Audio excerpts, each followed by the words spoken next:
private event with Michael Jordan. Now, it's hard to believe that they're not talking basketball. Clark has been compared to her whole WNBA career. It's Michael Jeffrey Jordan. So you've probably heard the rumors by now. Shocking, grainy footage of Caitlin Clark in a private gym running drills side by side with Michael Jordan himself, the greatest of all time, passing the torch to the new sensation. It's the kind of story that breaks the internet. The only problem? That footage doesn't exist. Peek inside Grove XXIII, Michael Jordan's invite-only club. This was a photo that Caitlin Clark was pictured in with the kid. Had herself a day, played Grove XXIII. The real story, the one that actually sent the WNBA into a full-blown crisis, is so much stranger and so much more explosive. It didn't start with a slam dunk. It started with this, a single blurry photograph leaked from an exclusive event. It looks simple, right? A fan photo at a golf course. So why is the league raging over it? Why did this one picture showing Caitlin Clark at an event with Michael Jordan cause total chaos? Because this wasn't just a photo. It was a message. It was proof that Caitlin Clark had been summoned to a place the WNBA has no power, to meet the one man who operates above the entire league. This wasn't a casual training session. This was an initiation. And to understand why this is so damn dangerous for the league, you first have to understand the fortress she just walked into. This isn't your local country club.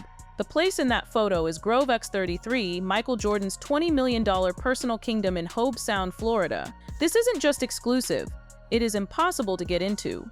The course is ultra-private and invite-only, with fewer than 100 members in the entire world. The member list is a who's who of global power. Golf legends like Rory McIlroy and Dustin Johnson, Hollywood A-listers like Mark Wahlberg, and sports royalty like Wayne Gretzky. This is a fortress, a sanctuary built by the GOAT, for the GOAT. And it has one rule above all others: no phones, no photos. So let's pause. How did a photo, the one thing strictly banned at this billionaire's compound, get leaked? A Florida-based basketball coach posted it to his Instagram story, captioning it, Caitlin Clark 22, had herself a day, played Grove XXIII and met the best female hooper in the game. That post immediately went viral, and the sports world lost its mind. Was it just a simple, innocent mistake? Or was it a calculated leak? A warning shot fired with Jordan's permission to send a clear message to the WNBA, she's with me now. The mystery of the leak is just the beginning. The real secret of Grove XXIII is its nickname, Slaughterhouse 23. This isn't just a cute name, it's a statement of intent. Jordan personally hired renowned designer Bobby Weed to rig the course. It's intentionally built to be a psychological test, designed to punish long-hitting professional golfers, the very people who should be better than Jordan, and give his shorter, more strategic game the advantage. PGA star Ricky Fowler even admitted that Jordan will demand 10 shots, and if Fowler doesn't play a perfect game, he has no chance. Think about that. This is a man who, when faced with a game he can't win, builds his own $20 million world where the rules are rigged in his favor, and that is why Caitlin Clark was there. This wasn't a golf lesson. This was an evaluation. Jordan was testing her, seeing if she had the mind of a killer, seeing if she was worthy of his inner circle, because he saw a player in a league that was rigged against her, and he needed to know if she had the guts to change the rules of the game. And what has been happening in the WNBA proves just how badly she needed an ally. To understand the rage, you have to understand the war. From the moment Caitlin Clark was drafted, she wasn't just joining a league, she was walking onto a battlefield. Let's be blunt. The media narrative and the whispers from inside the league all pointed to one thing: jealousy. She was the college phenom, the record breaker, the girl who shattered attendance and viewership records before ever playing a pro game. She was getting all the attention, and the veterans, the women who had been building the league for years, they didn't like it. This wasn't just rookie hazing. This was targeted. The physical play she endured was relentless. Commentators and fans watched in disbelief as she was hammered, night after night. It all boiled over with the infamous Chennedy Carter incident. This wasn't a hard foul. This wasn't playing defense. This was a dead ball situation. Clark wasn't even in the play. Carter ran up and delivered a cheap shot straight to her back. It was, as many analysts called it, a deliberate assault. But the foul itself wasn't the real story. The real story was what happened after, or rather, what didn't happen. Listen to this. This is a direct quote from Clark's own head coach, Christy Sides, who said they are constantly sending these possessions to the league and these plays, and hopefully they'll start taking a better look at some of the things that we see happening. This is explosive. This is Clark's own organization admitting on the record that the league knows she's being targeted and is doing nothing. The refs are letting it happen. The league is ignoring the tapes. They are allowing their number one asset, the woman who is the new ratings, to be physically hammered night after night. The entire narrative, as ESPN's Elle Duncan said, was sucking the life out of the WNBA. It became a media circus, not a sport. It became a shouting match about race, jealousy, and respect. You have her rival, Angel Reese, publicly stating, "People watch because of me too," fighting for a piece of the spotlight. There were even reports of Reese melting down and criticizing her own teammates, creating more drama. This is the motive. You have a $28 million asset being abandoned by her own employer. The league is allowing her to be targeted. So what do you do when your own bosses won't protect you? What do you do when the system is failing? You find a new boss. You go above their heads. But the problem for Caitlin Clark wasn't just on the court. The rot, as it's been reported, goes all the way to the top. The rage in the WNBA isn't just coming from the locker rooms, it's coming from the league office. This is a league in civil war. It all blew up when WNBA All-Star Nafisa Collier did the unthinkable. She opened her end-of-season media session, not with answers, but with a 4-minute and 23-second prepared statement. It was an unprecedented, shocking move. And in it, she publicly condemned the WNBA's leadership, calling it the worst leadership in the world. But here is the bombshell, the reason for her statement.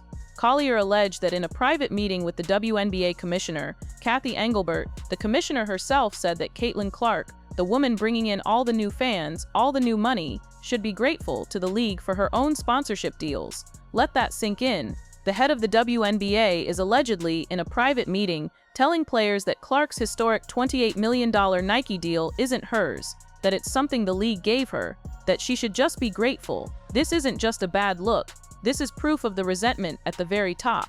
They don't see her as a partner. They see her as an ungrateful employee who needs to be put in her place. And what was Clark's official response to this stunning allegation? Her team released a cold, formal statement, "Will not be commenting at this time." In the world of high-stakes PR, that is a non-denial denial. It's the loudest no comment in sports history. And the timing? It couldn't possibly be worse. All of this, the infighting, the resentment, the leadership crisis, is happening during the most tense, high-stakes collective bargaining agreement (CBA) negotiations in the league's history. The league is fighting with its players over money, while the commissioner is allegedly insulting the one player who is making all the new money. This is the rage, a league at war with its own leadership, a commissioner who allegedly resents her biggest star. And that is the exact moment Michael Jordan's name re-entered the conversation, before the golf photo even leaked. This is where the story goes from a simple beef to a corporate takeover. The real source of the WNBA's rage isn't just jealousy, it's money, and it's fear.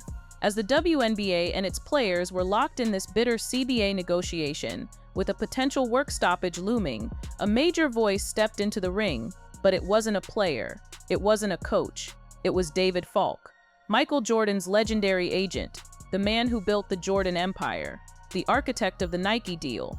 Falk gave a public interview, not about the NBA, but about the WNBA's internal business, and he declared on the record that Caitlin Clark must be involved in the negotiations even as a rookie. But then, he said the line that terrified the league. He said, and I'm quoting directly, "She's going to make everyone else a lot more money. Not at the same level, but in the same manner Jordan made everyone a lot more money." This is everything. This is Michael Jordan's own business strategist, his voice publicly stating that Caitlin Clark's financial impact is structurally identical to Michael Jordan's. He's not just a star. She is the financial engine. She is the new Jordan. Now, you're already losing control of the narrative. You're in a financial deathmatch with your own players, and the agent for the most powerful man in basketball history is publicly backing your main asset. He's comparing her to his client. And then, weeks later, that forbidden photo leaks from Grove XXIII. The WNBA isn't raging about a golf game. They are raging because they see a financial coup forming against them.